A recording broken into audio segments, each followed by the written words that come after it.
সুপ্রিয় দর্শক, আসসালামু আলাইকুম। সবাইকে স্বাগত জানাচ্ছি আজকে গুরুত্বপূর্ণ সংবাদে। প্রথমেই জানিয়ে দিচ্ছি সংবাদ শিরোনাম, পরে বিস্তারিত। রাজবাড়ীতে অবৈধ আগ্নেয়াস্ত্রসহ বিএনপি নেতা গ্রেফতার। এদিকে নির্বাচনের পর যে ৩ কাজ করবেন ড ইউনূস। এরপর থাকছে বিএনপি নেতাদের কাছ থেকে অবৈধ অস্ত্র উদ্ধারে ব্যর্থ সরকার, মির্জা ফখরুল। সর্বশেষ সুনামগঞ্জে বিএনপি আওয়ামী লীগ সংঘর্ষ, আহত ১৫। শুনছিলেন সংবাদ শিরোনাম, এখন বিস্তারিত। তার আগে হৃদয় ছুঁয়ে যাওয়া একটি অনুরোধ। আজ যদি বেগম খালেদা জিয়া নামটি শুনে আপনার বুকের ভেতরটা ভারী হয়ে আসে, যদি ভোরের সেই খবর একটি দীর্ঘ অধ্যায়ের সমাপ্তি আপনাকে নীরবে কাঁদায়, যদি মনে হয় এই বিদায়ে শুধু একজন মানুষ নয়, একটি সময়, একটি সংগ্রাম, একটি ইতিহাস বিদায় নিল, তাহলে আজ একটু থামুন। কমেন্টে শুধু লিখুন, আল্লাহ তাকে জান্নাত নসিব করুন। আর যদি আপনি চান তার জীবনের গল্প ভুলে না যাওয়া হোক, তার লড়াই বিকৃত না হোক, তার অবদান নীরবে মুছে না যাক, আর ইতিহাস যেন মানুষের কাছেই বেঁচে থাকে, তাহলে অনুগ্রহ করে চ্যানেলটি সাবস্ক্রাইব করুন। সাবস্ক্রাইব মানে কেবল একটি বাটন চাপা নয়, এটি শ্রদ্ধা জানানো, স্মৃতিকে ধরে রাখা আর সত্যকে নীরবে পাহারা দেওয়ার এক ছোট্ট অঙ্গীকার। চলুন নীরব না থেকে বিস্তারিত জেনে নিই। রাজবাড়ীতে অবৈধ আগ্নেয়াস্ত্রসহ বিএনপি নেতা গ্রেফতার। রাজবাড়ীর বালিয়াকান্দিতে যৌথ বাহিনীর অভিযানে অবৈধ আগ্নেয়াস্ত্রসহ বিএনপির এক নেতা গ্রেফতার হয়েছেন। এ সময় তার সহযোগীকেও গ্রেফতার করা হয়। গতকাল রোববার দুপুর থেকে বিকেল ৫টা পর্যন্ত অভিযান চালিয়ে বালিয়াকান্দি সদর ইউনিয়নের একটি ইটভাটা থেকে তাদের গ্রেফতার করা হয়। ওই বিএনপি নেতার নাম খোন্দকার মশিউল আজম, ৫৫ বছর। তিনি বালিয়াকান্দি উপজেলা বিএনপির সাবেক সাধারণ সম্পাদক এবং জেলা বিএনপির আহ্বায়ক কমিটির অন্যতম সদস্য। তার সঙ্গে গ্রেফতার হয়েছেন বালিয়াকান্দি সদর উপজেলার শেখপাড়ার রফিক শেখের ছেলে মোহাম্মদ হৃদয় শেখ ওরফে পাপ্পু, ৩০ বছর। অভিযানকালে এই দুজনের কাছ থেকে একটি দেশি বন্দুক, ২টি চাকু, ৩টি ওয়াকিটকি, ৮টি মুঠোফোন, ৪টি ওয়াকিটকির চার্জার, ১ বোতল মদ, ৩টি খালি মদের বোতল ও ৩৮,০০০ টাকা জব্দ করা হয়। স্থানীয় সেনা ক্যাম্প ও পুলিশ সূত্র জানায়, সম্প্রতি বালিয়াকান্দি সদর উপজেলা বাজার এলাকায় দায়িত্ব পালনকালে পুলিশের একটি চেকপোস্টে মোটরসাইকেল আরোহীকে আটক করে জরিমানা করা হয়। এ খবর পেয়ে খন্দকার মশিউল আজম দলবল নিয়ে সেখানে গিয়ে কর্তব্যরত ট্রাফিক পুলিশের উপর চড়াও হন এবং ওই মোটরসাইকেল আরোহীকে ছাড়িয়ে নেন।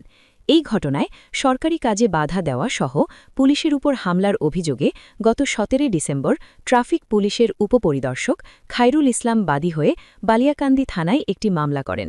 ওই মামলার আসামি খন্দকার মশিউল আজম দীর্ঘদিন পলাতক ছিলেন।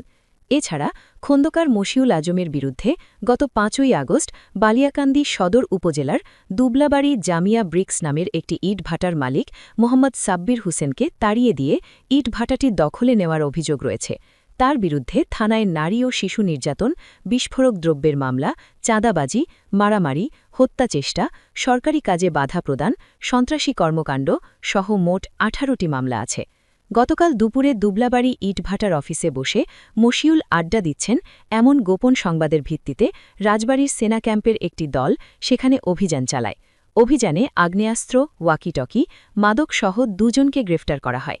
যৌথ বাহিনীর কাছে প্রাথমিক জিজ্ঞাসাবাদে খন্দকার মশিউল আজম স্বীকার করেন, তার বাহিনীর মাধ্যমে এলাকায় চাঁদাবাজি চালানো হতো এবং বিটিআরসি অনুমোদন ছাড়াই ওয়াকিটকি ব্যবহার করে তিনি তার বাহিনীর কার্যক্রম পরিচালনা করতেন। মশিউলের স্ত্রী কোহিনুর বেগম সাংবাদিকদের বলেন, তার বিরুদ্ধে মামলা থাকায় ওই মামলায় গ্রেফতার করা হয়েছে বলে শুনেছি। এছাড়া তার বিরুদ্ধে ষড়যন্ত্র হচ্ছে এটাও শুনেছি। বিজ্ঞ আদালতের কাছে আমি ন্যায় বিচার চাইব। সহকারী police super Pangsha circle Debabrata Sarkar প্রথম আলোকে বলেন, সরকারি কাজে বাধা দেওয়া ও পুলিশের উপর হামলার মামলায় গ্রেফতার খন্দকার মশিউল আজমকে রাজবাড়ীর সদর থানায় রাখা হয়েছে। এছাড়া তার বিরুদ্ধে নতুন করে অস্ত্র আইনে এবং বাংলাদেশ টেলিযোগাযোগ নিয়ন্ত্রণ আইন ২০০১-এর ধারায় ২টি মামলা করা হয়েছে। আজ সোমবার তাকে রাজবাড়ীর আদালতে পাঠানোর প্রস্তুতি নেওয়া হচ্ছে। এদিকে নির্বাচনের পর যে ৩ কাজ করবেন ড ইউনূস। রোববার ঢাকায় রাষ্ট্রীয় অতিথি ভবন যমুনায় প্রধান উপদেষ্টা ড মোহাম্মদ ইউনূসের সঙ্গে সাক্ষাৎ করেছেন জাপানের সাবেক প্রধানমন্ত্রী শিনজো আবের স্ত্রী আকি আবে। ইনকারেজমেন্ট অফ সোশ্যাল কন্ট্রিবিউশন বা সামাজিক অবদান উৎসাহিতকরণ ফাউন্ডেশনের একটি প্রতিনিধি দলের নেতৃত্ব দিয়ে তিনি বর্তমানে বাংলাদেশ সফর করছেন। এ সময় নির্বাচন পরবর্তী সময়ে ৩টি বিষয়ে গুরুত্ব দিয়ে কাজ করবেন বলে জানান ড ইউনূস। প্রধান উপদেষ্টার উপ-প্রেস সচিব আবুল কালাম আজাদ মজুমদার ফরেন সার্ভিস একাডেমিতে এক ব্রিফিংয়ে আজ রোববার ১১ জানুয়ারি সাংবাদিকদের এ তথ্য জানান। তিনি বলেন, আকি আবে তার প্রয়াত স্বামী শিনজো আবের সঙ্গে প্রধান উপদেষ্টার আন্তরিক সম্পর্কের কথা স্মরণ করেন। সাক্ষাতে তারা পারস্পরিক স্মৃতিচারণ করেন। ব্রিফিংয়ে তিনি আরও জানানো, সাক্ষাতে প্রধান উপদেষ্টা আসন্ন নির্বাচন পরবর্তী সময়ে কিভাবে সময় কাটাবেন, বিশেষ করে তার পরবর্তী কর্মপরিকল্পনা সম্পর্কে জানতে চান আকি আবে। জবাবে ড ইউনূস জানান, নির্বাচন পরবর্তী সময়ে তিনি মূলত ৩টি বিষয়ে গুরুত্ব দিয়ে কাজ করবেন। প্রধান উপদেষ্টা বলেন, প্রথমত, ডিজিটাল স্বাস্থ্যসেবা উন্নয়নে কাজ করা হবে যাতে দেশের নারী ও প্রান্তিক জনগোষ্ঠীর স্বাস্থ্যসেবায় প্রবেশাধিকার বাড়ে। পাশাপাশি প্রবাসী বাংলাদেশিরা যেন একটি ডিজিটাল ব্যবস্থার মাধ্যমে তাদের পরিবারের স্বাস্থ্য সংক্রান্ত তথ্য জানতে ও প্রয়োজনীয় পরামর্শ দিতে পারেন, সেই ব্যবস্থাও গড়ে তোলার পরিকল্পনার কথা জানান তিনি।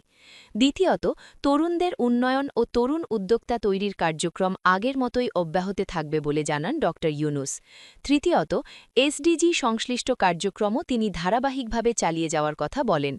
উপ-প্রেস সচিব আরও জানান, আগামী মার্চের ৩য় সপ্তাহে সাসাকাওয়া ফাউন্ডেশনের আমন্ত্রণে জাপান সফরে যাওয়ার কথা জানিয়েছেন ড ইউনূস। সফরকালে সামুদ্রিক গবেষণা ও ওশান রিসার্চ সহ বিভিন্ন ক্ষেত্রে বাংলাদেশের সঙ্গে সহযোগিতা জোরদারের বিষয়ে আলোচনা হবে। সর্বশেষ, নির্বাচন সামনে রেখে অবৈধ অস্ত্র উদ্ধারে ব্যর্থ সরকার মির্জা ফখরুল। জাতীয় সংসদ নির্বাচন সামনে রেখে অবৈধ অস্ত্র উদ্ধারে ব্যর্থ হয়েছে সরকার। আইন শৃঙ্খলা পরিস্থিতি এখনও উন্নতি হয়নি। শিগগিরই এই অবস্থার উন্নতির প্রত্যাশা করে বিএনপি। সোমবার সকালে ঠাকুরগাঁয়ে তিনি এসব কথা বলেন। মির্জা ফখরুল বলেন, একটি সুন্দর রাষ্ট্র গঠনের লক্ষ্যে বিএনপি অনেক আগেই ৩১ দফা সংস্কার প্রস্তাব দিয়েছে। এই ৩১ দফার মধ্যেই প্রয়োজনীয় সব সংস্কারের কথা বলা হয়েছে, যা একটি আধুনিক রাষ্ট্র গড়ার জন্য যথেষ্ট। তিনি আরও বলেন, এদেশের সমস্ত ভালো অর্জন বিএনপির মাধ্যমেই হয়েছে। বিএনপি সবসময় জনকল্যাণে কাজ করে এসেছে, তাই দল ক্ষমতায় গেলে জনগণ আমাদের কাছে ভালো কাজ আশা করবে, এটাই স্বাভাবিক। জনগণের সেই প্রত্যাশা ও আশা পূরণে বিএনপি সরকার নিরলসভাবে কাজ করে যাবে। জাতীয় দলের ক্রিকেটার মুস্তাফিজের বিষয়ে তিনি বলেন, একজন ক্রিকেটার অপমান করা মানে বাংলাদেশকে অপমান করা। এ বিষয়ে সরকার যে সিদ্ধান্ত নিয়েছে আমরা একমত। নির্বাচনের লেভেল প্লেয়িং ফিল্ড প্রসঙ্গে তিনি বলেন, এখন পর্যন্ত নির্বাচনী পরিবেশ ভালোই আছে। ২২ তারিখের পর এটি আরও পরিষ্কার করে বোঝা যাবে।